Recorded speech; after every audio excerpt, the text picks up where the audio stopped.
4356 का मुझे वर्गमूल निकालना है, ठीक है। और मैं अभाज्य गुणनखंड विधि, हमारे एग्जाम में 95% आने वाला क्वेश्चन पूर्ण वर्ग संख्या का ही होगा। हमारे एग्जाम में 95% वर्गमूल अगर पूछता है या वर्गमूल कहीं भी काम आता है तो 95% हम ये मान के चलते हैं तजुर्बे के हिसाब से पूर्ण वर्ग संख्याओं का ही आता है। तो मैं अभाज्य गुणनखंड करूंगा, मुझे दिख रहा है 2 का भाग लगेगा, 4 2 1 कम 2 7 14 2 8 16, फिर 2 का भाग लगेगा 1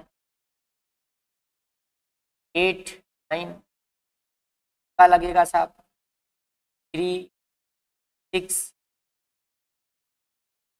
फिर 3 का लगेगा साहब 1 1, अब 11 का लगेगा साहब, फिर 11 का लगेगा साहब।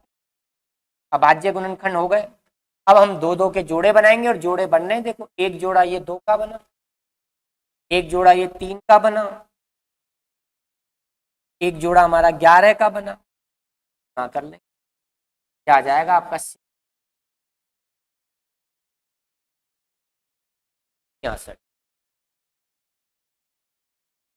लेकिन ध्यान रखना अभाज्य गुणनखंड विधि, अभाज्य गुणनखंड विधि से हम केवल और केवल पूर्ण वर्ग संख्याओं का ही वर्गमूल ज्ञात कर सकते, और संख्या अगर अपने आप में छोटी है तो अभाज्य गुणनखंड विधि लगाना आसान है। लेकिन अगर मान लीजिए संख्याएं बहुत बड़ी हैं, बड़ी संख्या आ गई और मान लीजिए उस बड़ी संख्या में सपोज करो कि मान लीजिए 71 अभाज्य संख्या का गुणनखंड बैठा है, 71 का उसमें भाग लगेगा, तुम सोच भी नहीं पाओगे।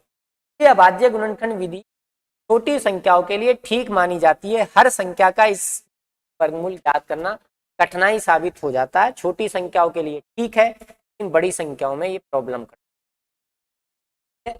आइए आगे बढ़ते हैं। तो अभाज्य गुणनखंड विधि से मैंने 2 एग्जाम्पल आपको समझा। अब अगला एग्जाम्पल आ गया मेरे पास 13 76 41।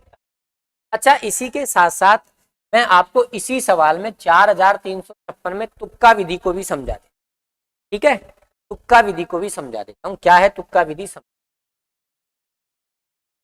मान लीजिए मुझे 4356 का वर्गमूल तुक्का विधि से, शॉर्ट मेथड भी बोल सकते हो आप, किताबों में शॉर्ट मेथड भी के नाम से भी मिल जाएगा, ट्रिक के नाम से भी मिल जाएगा, ठीक है। तो सबसे पहले अगर मुझे तुक्का विधि से संख्या का वर्गमूल निकालना है, फिर कह रहा हूं मेरी बात अपने कानों में पहुंचा लेना, तुक्का विधि से भी हम सिर्फ और सिर्फ पूर्ण वर्ग संख्याओं का ही वर्गमूल ज्ञात कर सकते हैं। अब हमें ये मालूम है, जैसे मान लो ये पूर्ण वर्ग संख्या है, मालूम है हमें। तुक्का विधि में हम क्या करते हैं, सबसे पहले हम ये देखते हैं कि संख्या का इकाई अंक क्या। तो हमने देखा संख्या का इकाई अंक हमारा 6, इकाई अंक देखा क्या है 6।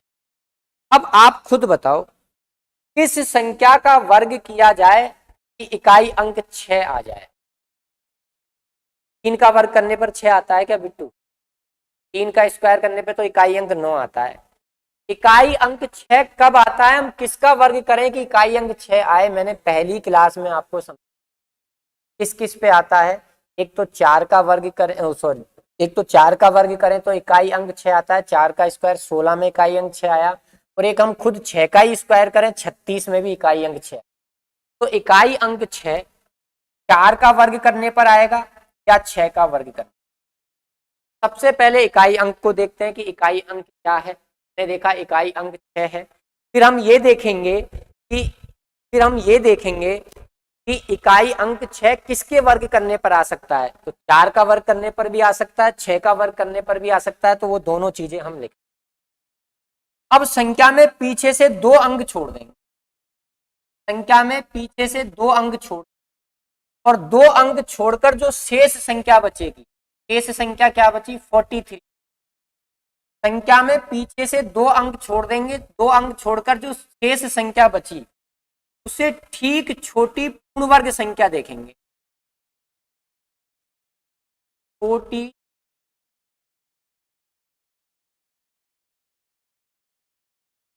पूर्ण वर्ग संख्या देखेंगे, जैसे 2 अंक छोड़कर शेष बची हुई संख्या से ठीक छोटी पूर्ण वर्ग संख्या देखें। बताओ 43 से ठीक छोटी पूर्ण वर्ग संख्या क्या होगी? तो आप कहोगे जी इससे ठीक छोटी से ठीक छोटी पूर्ण वर्ग संख्या 36 क्या होगी भाई? 36। 36 किसका वर्गमूल है? 36 6 का, 6 लिख दो। 64 या 6, यानी हमारा आंसर या तो 64 होगा या 66। यानी दो विकल्प हमारे सामने आ गए, या तो 64 होगा या 66। लेकिन हमारा आंसर 64 है कि 66 है, ये हम कैसे मालूम करेंगे? ये इस प्रकार से मालूम करेंगे, ध्यान से देखिए। 36 का वर्गमूल क्या आया है जी? 6 आया है। ठीक है, 6 से अगली संख्या क्या आती है? 7 आती है। उससे 6 को 7 से गुणा करेंगे, 6 7 20, 6 7 20। अब हम ये देखेंगे कि हमारी ये वाली संख्या जो बची हुई, अगर वो इस गुणा से बड़ी है, बड़ा आंसर, और अगर इस गुणा से छोटी होती है तो छोटा आंसर। तो हमारा 43 42 से क्या है? बड़ा है, ये हमारा बड़ा आंसर होगा। अब मुझे मालूम है जैसे ही मैंने इस को आप लोगों को समझाने का प्रयास किया, आप कहोगे जी ये तो बहुत बड़ी हो गई। कुछ भी बड़ी नहीं है, पहला सवाल था, पहले सवाल में मैं आपको तुक्का विधि समझाने की कोशिश कर रहा था। ठीक है, इसलिए मैंने इतना डिटेल में समझा। ये तो हम इसको मन ही मन में कर लेते हैं, और कुछ भी मन ही मन में कर लिया जाता। आई बात समझ में?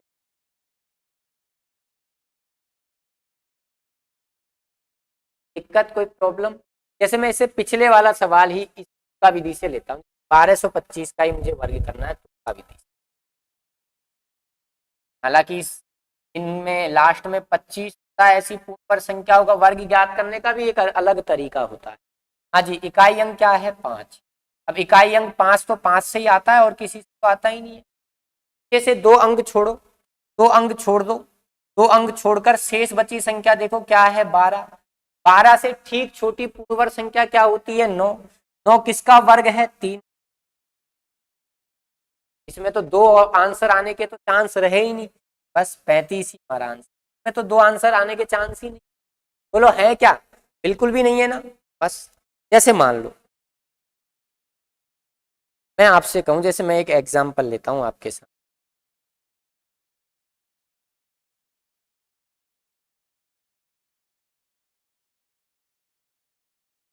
जैसे मैंने आपके सामने एक संख्या यही समझा देता, मैं आपके सामने एक संख्या ली 12,700, 12,000। मुझे इसका वर्गमूल निकालना है। अब मेरा विचार है कि मैं इसको तुक्का विधि से निकालता हूं।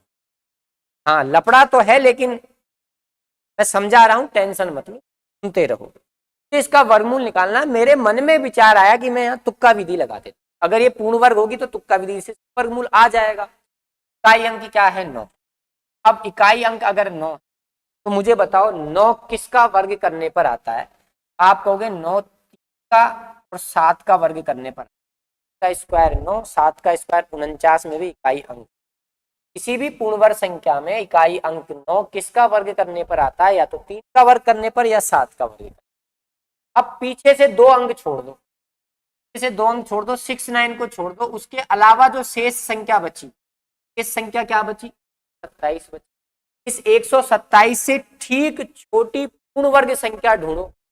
ठीक छोटी पूर्ण वर्ग संख्या क्या होगी? 121 होगी ना। 127 से ठीक छोटी पूर्ण वर्ग संख्या 121 होगी। 121 किसका वर्ग होता है? 11 का वर्ग होता है, तो यहाँ 11 लिख। अब या तो आपका आंसर 113 होगा या आपका आंसर 117। अब कौन सा होगा? तो ये जो 11 है, इस 11 को 12 से गुणा करो। 11 गुणा 12 कितना होता है? 132। अब बताओ हमारी संख्या 127 इस 132 से छोटी है कि बड़ी है? तो आप कहोगे 127 132 से है, तो छोटा वाला हमारा आंसर होगा। क्या हमारा क्या होगा? 113 हमारा आंसर।